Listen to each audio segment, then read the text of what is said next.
This is Ndarashanga in the local dialect, Bridge of God in English, or Daraja la Mungu in Kiswahili.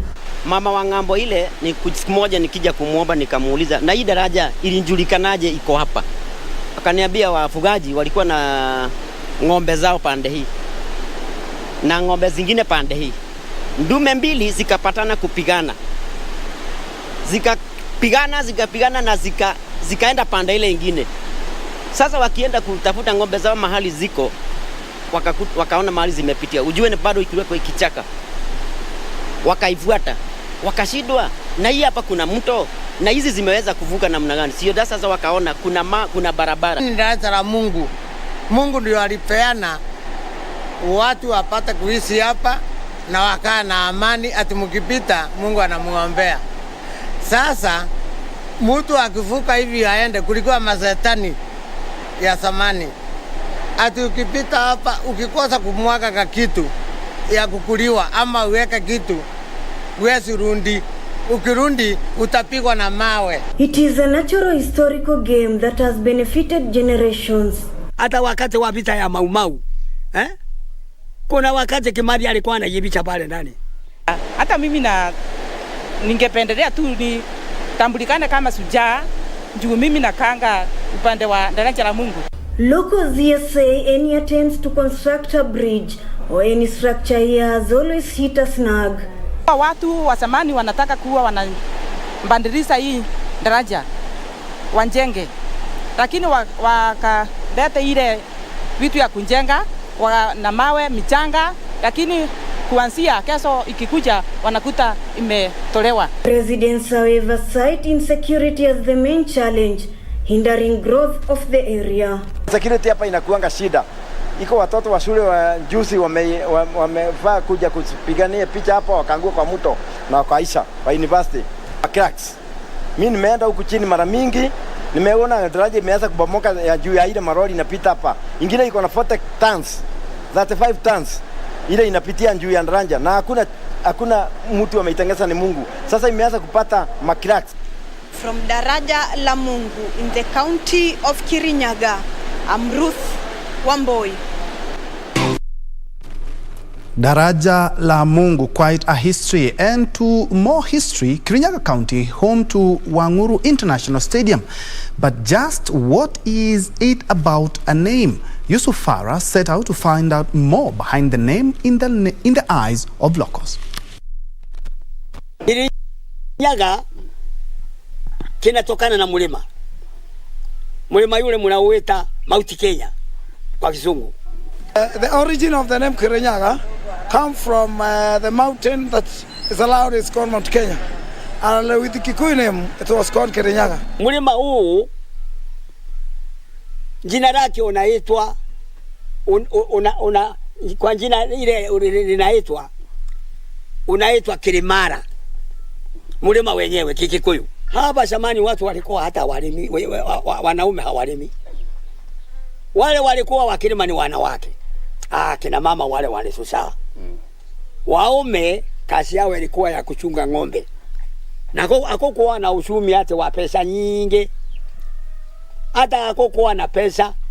Walikuwa wana uchumi wao ulikuwa wanapewa ile vitu vya saba inaitwa machango kama hii. Wanapewa na Warabu. Pesa zilikuja hapa mwaka wa 22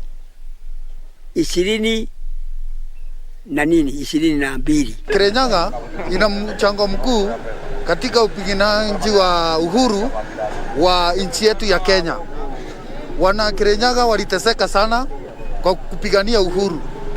Vile ninajua kuhusu uhuru, wazazi wetu walijitolea sana, wazee na wamama, kupigania uhuru.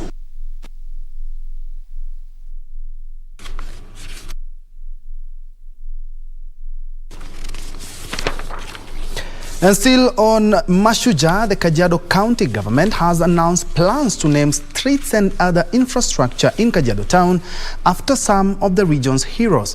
Among those to be honored are former internal security ministers, the late George Saitoti and Joseph Nkaisari.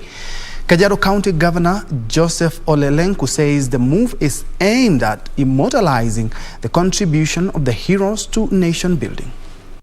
A 13-member task force comprising elders, legal minds, scholars and cultural leaders proposed names of the first batch of heroes and heroines to be recognized.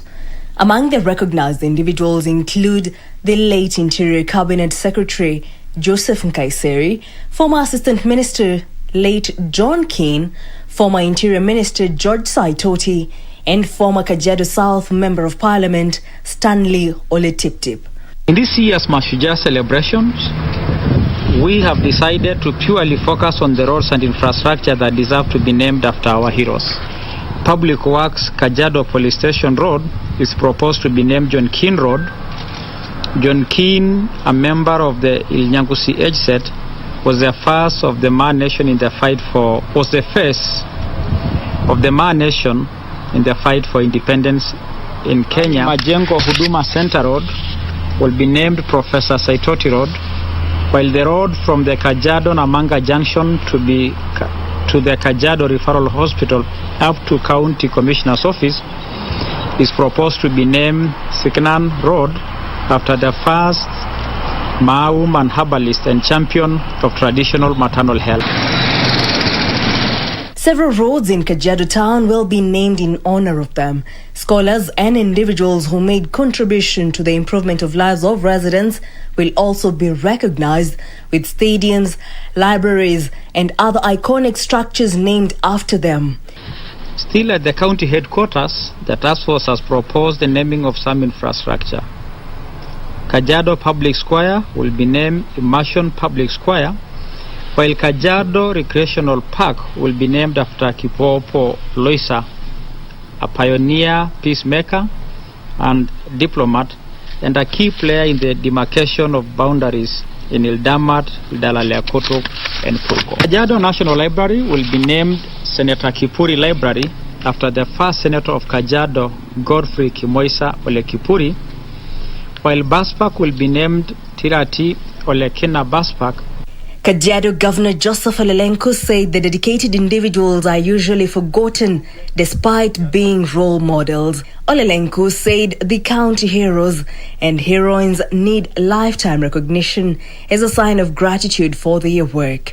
He said a bill on county roads maintenance bill has been drafted that will seek to provide a clear roadmap on roads classification, declaration of public roads and general maintenance of roads once ratified by the KAJIADO County Assembly. This bill, among other things, provides for classification of roads, declaration of public roads and general maintenance of our roads. Reporting for Lunchtime News, I'm Jackie Wambiru. And now to a top story where President Uhuru Kenyatta has lifted the dawn-to-dusk curfew, which has been in effect from the 27th of March 2020 to contain the spread of COVID-19 in the country, while leading Kenyans in the Mashujaa Day celebrations held at the Wanguru International Stadium in Kirinyaga County. The head of state hailed the efforts by Kenyans on the war against the pandemic, which has seen a decline in the infection rate. The head of state also directed that the number of those allowed to attend in-person worship be increased to 2/3 of the capacity of the venue, but with strict adherence to the protocols issued by the Ministry of Health. During his speech, the president said that the pandemic had presented several opportunities for the country, which have led to reforms in different sectors, such as the health, as well as a strong revenue performance despite the global economic shocks occasioned by the pandemic. The National Emergency Response Committee on COVID-19 and the National Security Council have continued to monitor the evolution of the disease situation within our borders. And therefore, given the progress in containing this disease, the committee, jointly with the Council, has recommended a review of the existing containment measures.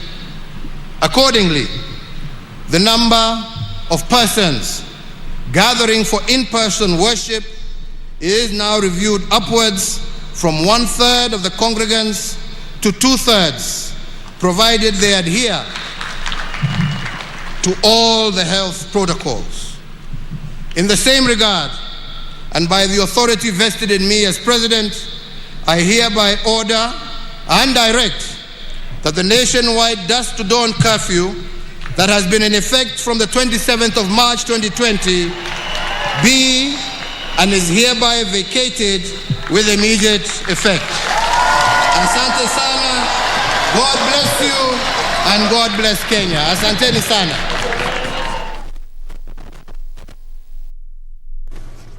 And still on Kirinyaga County, what do you know about the county that has hosted this year's edition of the Mashujaa Day? The last, of course, which the head of state is officiating officially as the head of state. Well, let's get more.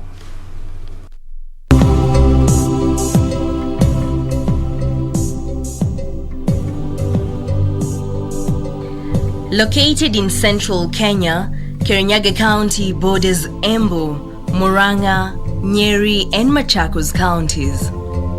The county's headquarters are at Kerugoya. Kirinyaga County has a population of 610,411 according to 2019 Kenya Population and Housing Census. Kirinyaga has 6 sub-counties: Kirinyaga Central, Kirinyaga East, Kirinyaga West, Mwea East, Mwea West, and Mount Kenya Forest, covering the county's 1,478.3 square kilometers. The county has 4 constituencies including Mwea, Gishugu, Ndia, and Kirinyaga Central. Agriculture is the main economic activity, with the county being the largest producer of Kenya's rice. The best quality of Pishori rice is grown at Mwea Irrigation Scheme. The county is the largest producer of tomatoes in the country.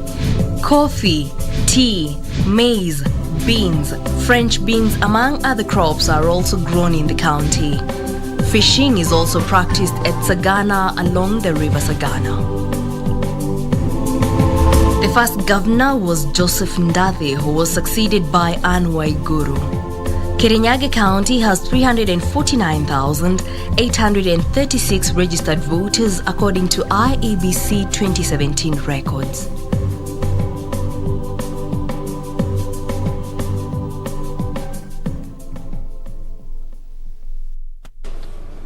This year's Mashujaa Day in Kirinyaga were historic for so many reasons. Of course, President of Malawi, Lazarus Chakwera, was, of course, the chief guest in this year's Mashujaa Day. But, of course, there were other dignitaries who were able to grace the occasion. Let's now find some color in Mashujaa's Day in Kirinyaga County.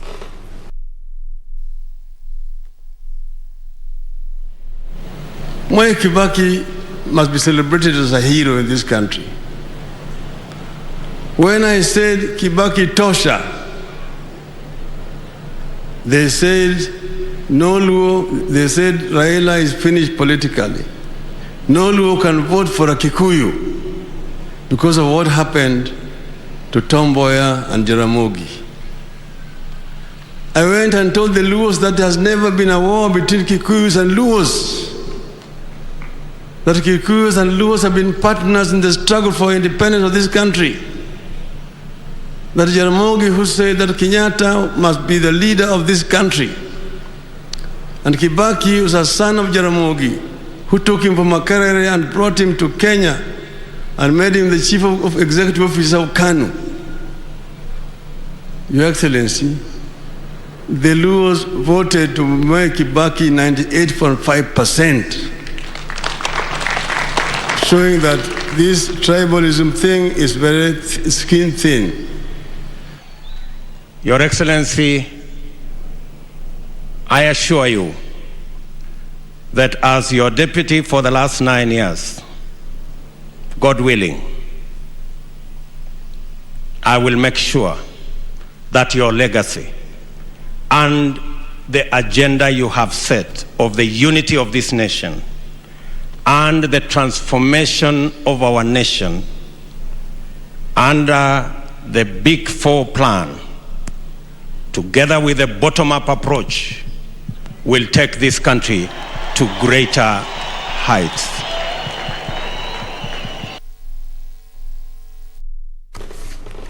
And those calls for unity and peace takes us to our quick break.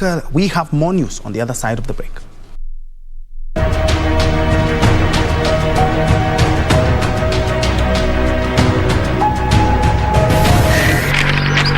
Ningependa kwa niaba ya watu wa KANU, viongozi wa KANU na wafanyi biashara kukuomba utusikize katika mambo ambayo tutakwambia hivi leo.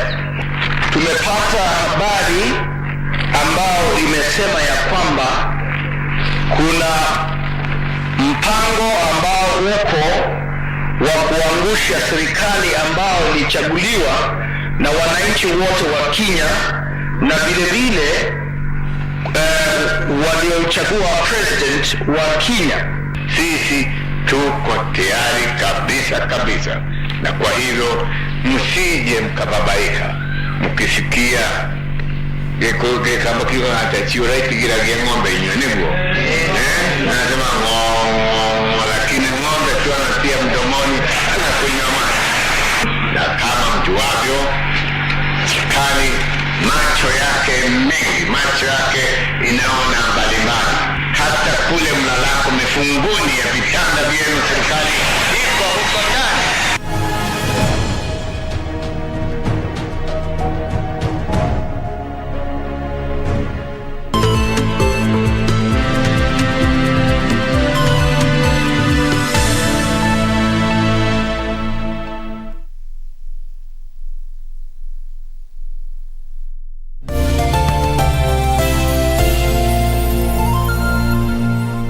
Ili kupata sikiza tune hii ya Shujaa, bonyeza *811*961#. Siku ya Mashujaa, unamsherekea nani kama shujaa wako? Labda ni mzazi wako, ndugu au dada yako, rafiki au mpenzi wako.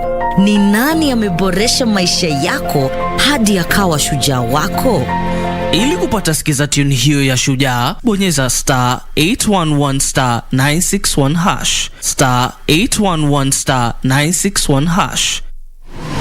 Log on to the KBC website at www.kbc.co.ke to get the latest breaking news, entertainment,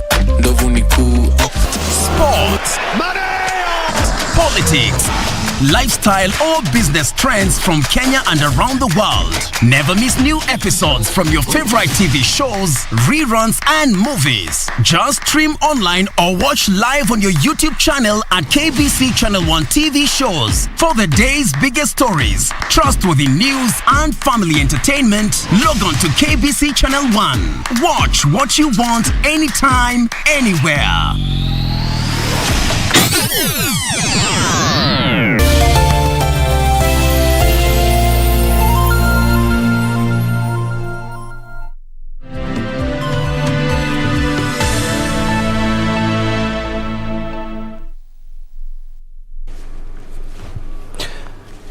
Welcome back to Lunchtime News, Mashujaa edition. And away from the celebrations, the Directorate of Criminal Investigations has arrested 6 suspects believed to be behind the printing of fake government documents. The suspects were arrested on Tuesday in Eastleigh, Nairobi, where national identification cards, refugee registration cards, academic certificates and other documents were also recovered. On Eastleigh's First Avenue and that street led detectives to the discovery of fake government documents. 6 people were arrested in the raid. The detectives stumbled upon national identification cards, refugee registration documents, academic certificates and other documents that were being processed illegally. Detectives have established that the syndicate is also involved in aiding the entry of illegal immigrants into the country through processing of fake credentials for them. The Directorate of Criminal Investigations has cautioned those engaged in this kind of trade that their actions pose a threat to public safety. The suspects are currently being grilled by detectives at DCI headquarters before being arraigned on Thursday. Reporting for Lunchtime News, I'm Mwamboi Otiende. And still on matter security, 3 victims of a bandit attack in Laikipia have been buried with calls on the government to intensify security in the troubled region.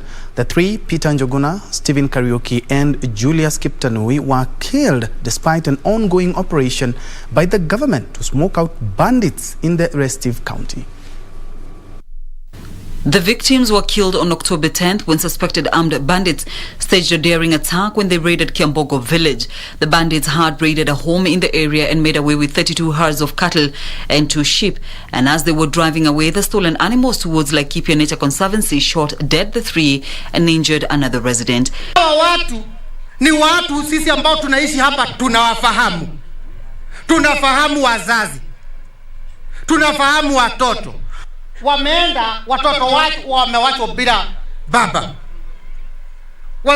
Mabibi zao wamewachwa bila bwana. Leaders led by TSP party leader Mwangi Njue, former Mukurweini MP KAJIADO wa Kabando, Minor Jenga and a host of local leaders who attended the joint burial ceremony for the 3 lamented that despite the heavy presence of security forces that include the Rapid Deployment Unit, the General Service Unit, the Anti-Stock Theft Unit and General Duty Officers, cases of insecurity have continued to escalate. For how long shall our people suffer? For how long shall our children cry and our wives cry? Tunafika mwisho. Matiang'i yanakuja all the way from Nairobi. The whole security ya Kenya inakuja Laikipia. Munakuja munaapa that in 7 days there will be peace in Laikipia. In 7 days, mauaji yanaongeza maradufu. This is not about Laikipia. This is about the nation. Kama hamwezi kama viongozi kusponsor motion of adjournment in the National Assembly kuongea about the insecurity na mauaji ambayo yako hii area is a failure in leadership. Njue said the patience of area leaders and residents has run out and called on the president to personally intervene. Kama serikali iko na seriousness about Laikipia, lazima kila kijiji kipewe bunduki 10 ya police reservist. Insecurity in the region has led to the destruction of livelihoods and consistent disruption of both economic and learning activities. Caroline Kamar reporting for Lunchtime News. From that story, let's now come here back in the city where traders at the Gikomba market in Nairobi are counting losses after fire razed down property of unknown value. According to traders, the fire started at around 10:30 p.m. last night and consumed their second-hand clothes with no intervention from the county fire brigade. The traders are now calling on the county government to compensate them for the loss and national government to secure the market from frequent infernos. Vitu zimechomeka na hapa ndio tunakulia, tunalelea watoto, hata hatujui tutafanya nini. Mizigo tumeenda tumekopa, tunarudi wana mchanga tupo iko hapa. Tunaomba serikali tusaidie. Tafadhali msitufukuze Gikomba. Hapa ndio tegemeo letu, hapa ndio tumesekea na tutaenda mahali nyingine tuende kuanza biashara zingine. Kile tunaomba serikali ni kwamba serikali yetutetee, serikali sahi tunajua wako huko na wanaangalia leo ni siku ya masucha. Sasa sisi tujui kama tumeserekea masucha hapa ama nini. Gikomba nimefanya kazi miaka mingi, lakini hii Gikomba na moto imetupeleka hasara mingi. Kila wakati ni kuchomekewa. Kila wakati ni kuchomekewa. Serikali tunauliza. Vile mnatuuliza hata nyinyi tumpee kazi. Tukimpea kazi na sisi tukiona mwangaza kama hii ya moto, mnatusaidia. Wakati tumechomekewa na mwenzetu pia ameagamia kwa hiyo moto. Sasa tunaomba usaidizi kwa serikali kama inaweza kutusaidia. Kwa sababu hadi wamepata watu wengine walikuwa wamechukua maloni wake kazi. Sahi hata hakuna kina mtu wako na kitu sahi. Labda zile 6,000 baba alikuwa anasema anaweza tupatia sahi tujisaidie nazo tu sahi kwa. Hii sasa ni mara ya 3 imetupata hii mambo ya moto. Na kila tunapochomekewa huwa tunaambia tunapatiwa msaada lakini hatufikishi hiyo msaada. Sasa kama saa hizi mimi pia niko na watoto wako shule, nahitaji school fees. Sasa hizo wameenda nitatoa wapi? Sina baka kazi, sina nini, sasa nitafanya nini? Hii corona imetuletea pia shida. Sasa wanatusaidia haja. Hilo nataka kujua pia. Watatusaidia kivipi? Serikali ifungue nchi kwa sababu mtu kama mimi nilikuwa nafanya kazi kwa kazi ya club na vile walifunga sasa tunaumia sana. Wafungue nchi, kazi tupate kazi zingine. Further afield, a bomb attack at a military bus in central Damascus has killed at least 13 people in the Syrian state. The vehicle was targeted with 2 explosive devices as it passed under Jisr al-Rais bridge shortly after dawn. The Syrian Observatory put the death count from the bombing at 14 and said it was likely to rise because many of the wounded were in critical condition. Wednesday's bombing in Damascus was reportedly the deadliest in the city since March 2017, when at least 31 people lost their lives in a suicide attack claimed by the jihadist group Islamic State. Video from the scene showed the charred remains of the bus with smoke billowing from its broken windows as firefighters worked to put out the flames. No group has yet been linked with the attack, but suspicion will fall on jihadist group Islamic State, which has attacked military vehicles in the east of the country this year. Elsewhere in the United States, lawmakers investigating the 6th January Capitol riot have unanimously supported holding a top aide of ex-President Donald Trump in contempt of Congress. Steve Bannon was summoned to testify before the panel but refused to do so. If the full chamber approves the matter this Thursday, it would be referred to the Justice Department, which has the final say on bringing charges. If convicted, Mr. Bannon could face a fine and up to 1 year in prison. Mr. Bannon, a former right-wing media executive who became Mr. Trump's chief strategist, has not publicly commented on Tuesday's vote in the 9-member House Select Committee. All 2 Republicans and 7 Democrats on the panel backed holding him in contempt.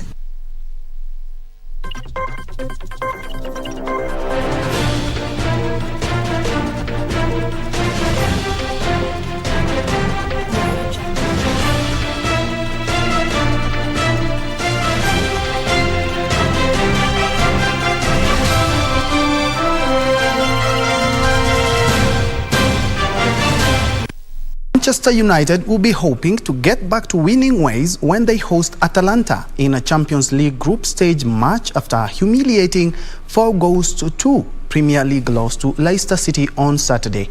Meanwhile, Mohamed Salah scored twice as Liverpool claimed their 3rd win in the group stage of the Champions League by outshining Atletico de Madrid 3-2 in a game of constant drama. In his first Champions League goal for the club. In other matches, Vinicius Junior's breakback with Benfica taking on Bayern Munich. Young Boys will face Villarreal.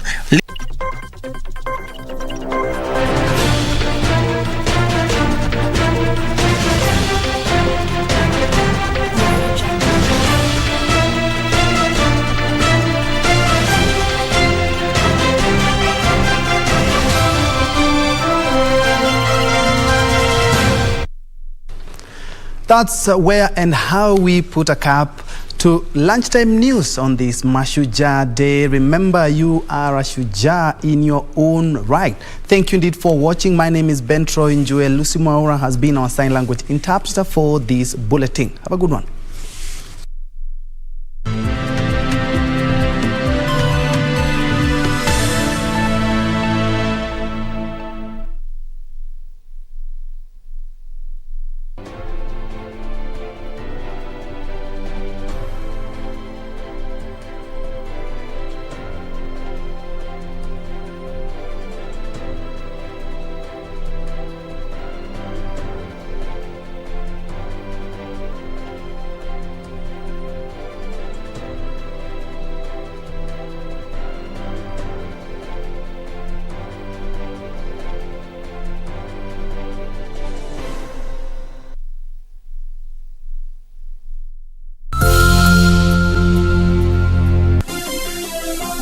Vera Beauty College. Vera Beauty and Fashion College, with branches in Nairobi, Eldoret, Thika and Meru. Did you know that we are a TVET approved institution? We offer courses in fashion design, interior design in soft furnishing, event decoration, flower arrangement, event planning, hairdressing, barbering and dreadlocks, beauty therapy, makeup, nail technology, spa massages, teaching skills, TOT, solo business management, and many more. Register now and visit our website on www.verabeautycollege.com. You can also call on 0725 923 550 Nairobi branch, 0728 087 689 Eldoret branch, 0722 227428 Thika branch, 0725 000 Meru branch. Vera Beauty and Fashion College, a TVET approved institution.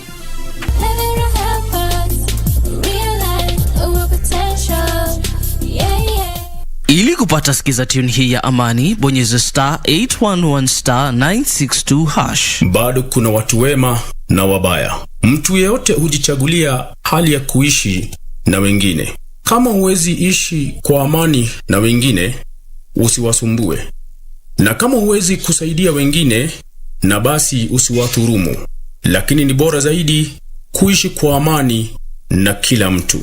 Ni bora zaidi kutafuta amani. Ili kupata skiza tune hiyo ya amani, bonyeza *811*962#. *811*962#.